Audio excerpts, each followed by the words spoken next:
it's me. Forget my hair. I just got off of work and I'm tired, so y'all gotta kind of excuse the hair. Hopefully y'all can see me because I know I'm a little far away or whatnot, so hopefully y'all can see me, hear me, all the other good stuff. I wanted to kind of come and fill y'all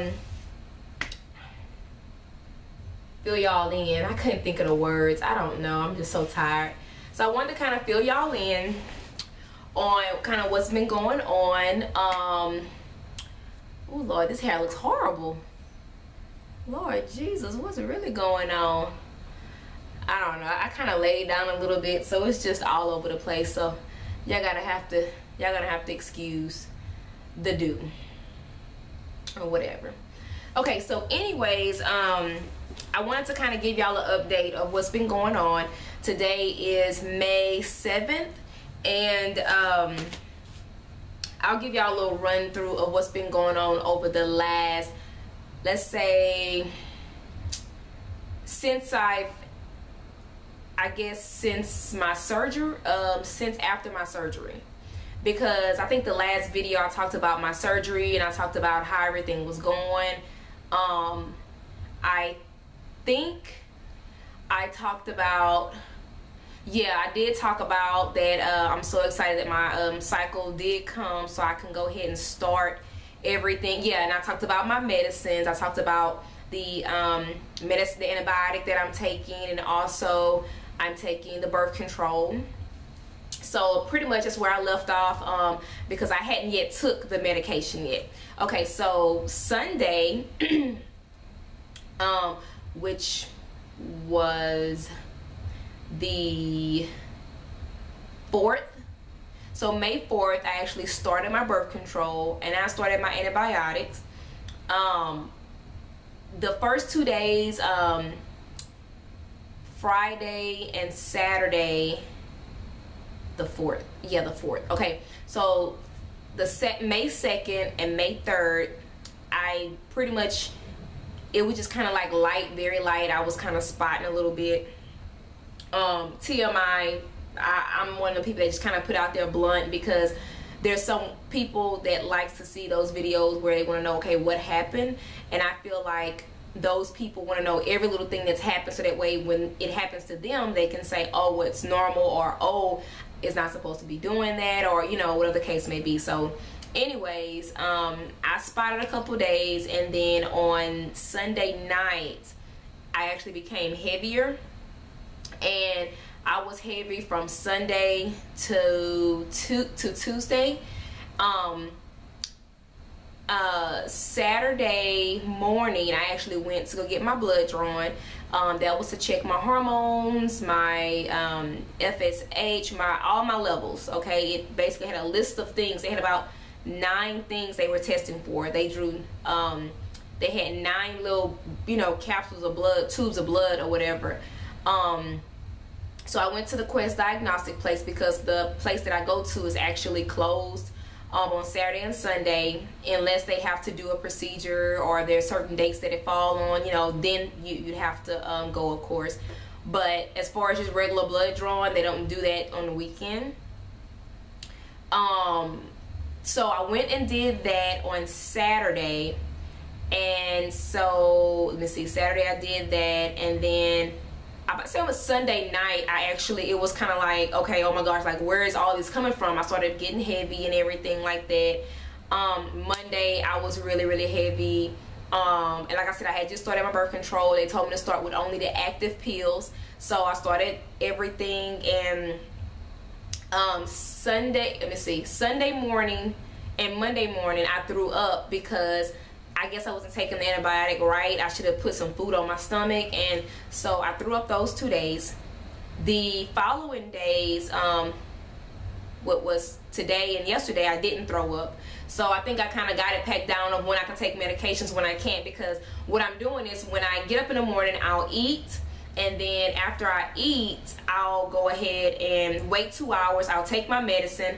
I'll wait an hour, then I'll snack on something, and then at lunchtime, on my lunch break, I'll take my prenatal vitamin, and then when I get home, I'll eat about 6 something, and then about 8 something, I'll take my second antibiotic pill, and then about an hour or two after that, about an hour or two after that, I'm taking my birth control pill at night. So, you know, it's one of those things where certain medications can't conflict with the other one. You can't take it all at the same time. So anyway, like I said, Sunday morning and Monday morning, I actually threw up because I didn't take it right. So outside of that, I'm, you know, bleeding, I'm throwing up. I'm just like, oh my gosh, like what is really going on? So anyway, I want to say yesterday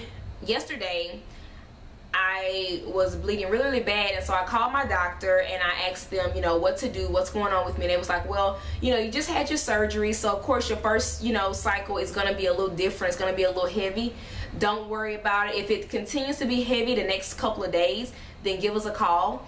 But if you're not, you know, soaking more than 1 pad within an hour, then you're fine or whatever. And it should be tapering off because you're taking birth control. So I was like, okay, well, I'll go ahead and go with that. So I went right across the street to Walmart on my lunch break to buy some pads because, I mean, I was just so heavy. So I go get the pads, and I'm not a pad wearing type of woman, but I go get the pads, and I want to say after I bought them, like it started drying, like it started, you know, ceasing up. So as of yesterday, like I just been kind of spotting kind of how I was in the beginning. I spotted. So I'm like, okay, I just went and bought this big pack of pads for nothing. Like, are you serious? So I've been spotting just a little bit. I've been having a little bit of, I want to say Sunday, Monday, I was having a little bit of pain.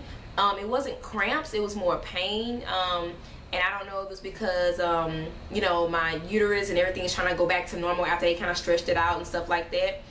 And then I had some mild, just some little, like really light cramping through the night, and I'm assuming it's because, you know, I take my birth control, and I haven't taken birth control in centuries, decades, you know. So anyway, I've been taking that, have mild cramping or whatever, light cramping.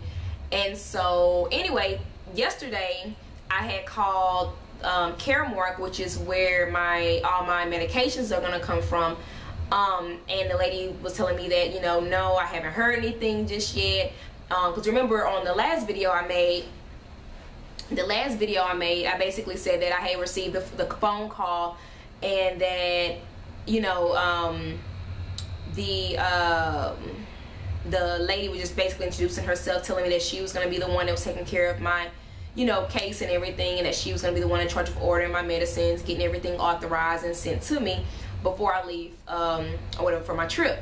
So anyway, I called her yesterday, and she was like, yeah, I haven't heard anything. I faxed the paper. I was out of the office on Monday, so I came back on Tuesday, and there was nothing, so I faxed it again. So I was like, oh Lord. I said, was there anything I can do to kind of speed this up to make sure the communication is okay? So she goes, well, you know, you can give them my number, and you can give them an authorization number, and let them know I need authorization for medicines X, Y, and Z, and then I can go ahead and get it authorized. I just need a signature to go ahead and, you know, keep going. I was like, okay. So I'm calling all the nurses, all the, you know, financial people, all the people I need to call and talk to. So I called, and I'm telling them, I said, look, the lady is ready to ship off my stuff. She needs authorization. I need somebody to, you know, do this and do that. So I was leaving voicemails, and so today I actually called and left another voicemail because I was like, okay, I'm not getting nowhere with this. So I left a voicemail on my nurse triage number, or my triage nurse's number, and she says, I had asked her 2 questions. I asked about the authorization of the medicine. I also asked her what was the distance of time that my husband need, because he has to give another semen analysis because the last one he did expired. So he has to go in and do another semen analysis before we actually proceed with the actual triggering and the actual retrieval and insemination and stuff like that. So anyway, she called me and left me a voicemail, and she said, well, first of all, I didn't get your paper that was faxed from the Caremark people, and she said, and second of all, your husband has to be, you know, has to ejaculate or whatever, and then wait 2 to 3 days before he does it again. That way their account and everything will be all right.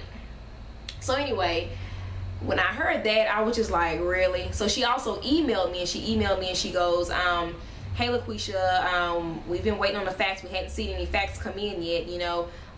She needs to fax it again, blah, blah, blah. And so I wrote her back really quick, and I emailed her and I said, well, she faxed it to y'all twice, you know, like, why are y'all not getting this? So then she emails me real fast back, and she goes, oh, I'm sorry, we got it. It was sent to the Beaumont location, because that's where we originally was going when we first started. So I guess they had the Beaumont location. I don't know why. I have no idea why they would even send it there. So anyway, they said, we've got it. We sent up the authorization and everything. She should have got everything, and we should be straight on getting all your stuff. And then she tells me, because I have an appointment with her on May the 14th, and she goes, well, you know, I know you want to get everything started, get everything together. She goes, well, you know, if you want to come in sooner to make sure we get everything taken care of, you know, you're more than welcome. Well, I mean, what's sooner? Because I go to her on Wednesday. So I mean, I don't think, you know, that's going to be a big deal, you know, whatnot. Now, if for some reason I don't get the medications before, you know, by Wednesday, then I'm be like, wait a minute. So anyway, I'm ready to meet up with her. I wish I could have done it sooner, but my husband had to be out of town this week for training for work. So I wanted to make sure that he's there with me, because a lot of the information, well, it's not so much the information, because I write everything down in my little journal that I have right here, but it's just to include him in his process, because I don't want to feel like it's just me. I want to make sure he's included. I want to make sure that he knows that this journey is just not mine, it's his as well.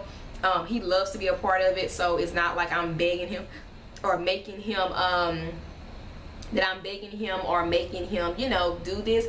He likes this, you know, and he wants to be a part of it. And, you know, I feel like it's exciting that when we're both there, we both can get excited together than just me. And then I come home and I'm telling him everything that happened. He's like, oh, okay, what they said, you know. So I like for him to be there.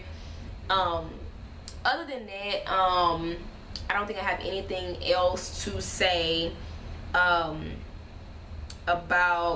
anything that's been going on. I think I pretty much covered everything that's been going on. Yeah, I believe so.